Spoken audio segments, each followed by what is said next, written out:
Karena begini ya, masalah qadha qadar itu kan sudah dibicarakan semua ulama di kitab-kitab. Satu, kita mengikuti ahlul hakikah. Idza dzikiral qadar famsiku. Kalau qadha qadar sudah dibicarakan famsiku, kamu harus diam di situ. Karena pertanyaannya gini, kalau kamu orang soleh, dan semoga Anda pelatihan jadi orang soleh, itu melihat Allah sudah menentukan semua itu keren. Saya bangga punya Tuhan yang sudah tahu nasib saya kayak apa nanti. Saya betapa malunya punya Tuhan yang tak takoi, Gusti, sebenarnya nasibnya bahagia, mbah roh tapi kira itu kan ngeri betul.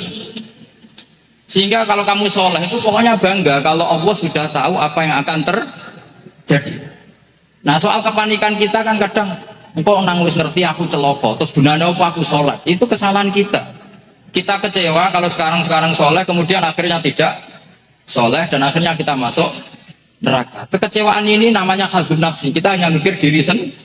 Sebetulnya kalau kita abdan lillah, benar-benar hamba Allah, tetap bangga karena punya Tuhan yang tahu apa yang akan terjadi. Makanya yang dibutuhkan kesalian untuk ngakoni qadha qadar, dibutuhkan kesalian. Kalau tidak kriminal betul. Maka Sayyid Hasan bin Ali, saya hafalkan makalannya itu. Di antara aturan iman harus iman sama qadha qadar.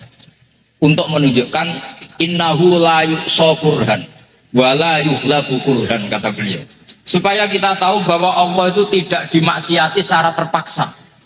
Kamu bisa enggak bayangkan Allah ngeluh gini, sakjane aku rasa seneng maksiat tapi saya bisa berbuat apa? Artinya apa? Kalau maksiat dan keburukan tidak khairihi wa syarrihi minallah, itu Allah akan kurhan. Paham yang saya maksudkan? Artinya apa? Kita harus berkeyakinan khairihi wa syarrihi minallah. Tapi kita butuh syariat. Lalu setiap orang nakal berkelit tersandera Allah juga masalah. Maka diteruskan makalah beliau. Wa man hammala dzambahu rabbahu faqad fajar. Dan siapa yang menimpakan dosanya atas nama Tuhannya, maka faqad fajar. Dia latut betul. Wong sing zina kuwi ya Allah kan gak melok zina, sing maling kuwi ora melok maling. Sing beto mbak-mbak kuwi ora tau beto. Terus kayak muni kabeh krono Allah, itu kriminal betul. Jadi makanya orang soleh itu harus hafalannya banyak supaya niru-niru orang soleh itu. Ini kan enggak ingin soleh tapi pakai akalnya sendiri. Itu bahaya dalam agama, karena agama itu harus ada riwayat. Makanya beliau menyebut 2 kali. Siapa yang tidak meyakini khairihi wa syarrihi minallah, maka dia faqad kafar. Karena seakan-akan di dunia ini waqa'a fi mulkihi ma la yuriduhu. Kalau kamu bilang syar tidak minallah, berarti waqa'a fi mulkihi ma la yuriduhu, di kerajaannya terjadi sesuatu di luar kehendak. Nah.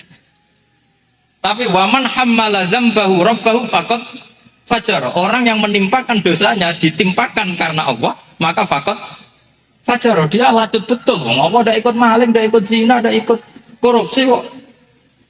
Ini kehendakmu ya.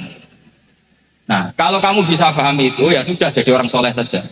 Kalau enggak, ya pilih wa amsiku tadi apa? Sudah, ada usah dibahas.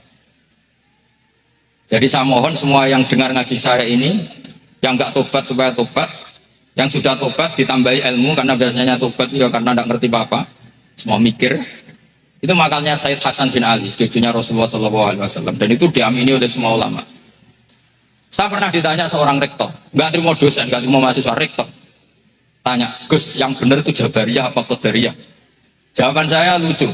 Yang penting soleh dulu. Kalau setelah soleh kamu nggak apa-apa Jabariyah atau Qadariyah. Karena setelah kita soleh, perasaan kita gini. Qaddaronillah ala sholat.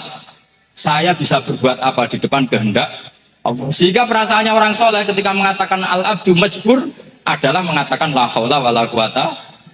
Asal soleh loh ya, asal soleh. Tapi kalau orang itu tidak soleh, dijawab apa saja ya berengkel ya. Umpamanya nanti atau tenang ma Allah. Qadariyah juga sama, ini penting. Misalnya ada orang soleh Qadariyah, mesti cara berpikir, oh pangeran adil ya, sing sholat diganjar swarga, sing zina diganjar neraka, sing ora nyolong diganjar swarga, sing nyolong diganjar neraka, kan adil. Mosok sing nyolong dilebokno swarga, sing sholat dilebokno neraka, kan jadi lucu. Artinya ketika dia Qadariyah juga ingin membaca hikmahnya Allah bikin aturan. Asal soleh, salah lagi asal. Jadi orang itu setelah soleh itu bisa improvisasi sendiri. Makanya ini pentingnya ayat innalladzina amanu wa amilus sholihat yahdihim rabbuhum biimanihim. Orang setelah iman nanti akan ditunjukkan oleh imannya untuk mengelola was-wasnya setan. Misalnya saya itu termasuk kiai yang terkenal kalau diundang susah. Karena saya fanatik fikih, saya punya ibu, saya punya pondok, itu artinya punya kewajiban. Yang bisa mengalahkan kewajiban adalah kewajiban yang akbar, yang lebih besar. Nah ini mau diundang mahasiswa ini kan jelas tidak akbar. Nanti maksudnya tarkul wajib di ajli sunnah. Wah kriminal saya. Boleh bapak meninggalkan wajib demi sunnah. Ya jelas ya. Jadi kita harus terlatih dengan bahasanya orang-orang soleh. Kalau tidak masalah besar, masalah qada zaman sahabat itu juga terjadi perdebatan. Terus ada yang cerita, ada riwayat idza dzikira ashabi fa amsiku wa idza dzikira al-qadar fa'amsik. Kedua masalah ijtihad fikih itu enggak apa-apa, memang dari awal furu'iyah kan. Dari awal furu'iyah. Kalau nuruti ijtihad gini, kalau ada mahasiswa tanya sebaiknya dijawab apa enggak? Mungkin sebagian narasumber sebaiknya dijawab biar marem. Terus sebagian narasumber sebaiknya enggak usah dijawab. Wong mahasiswa ben pinter kok apa-apa takok. Tak mandiri. Itu namanya ijtihad. Jadi kalau furu'iyah itu mungkin sekali.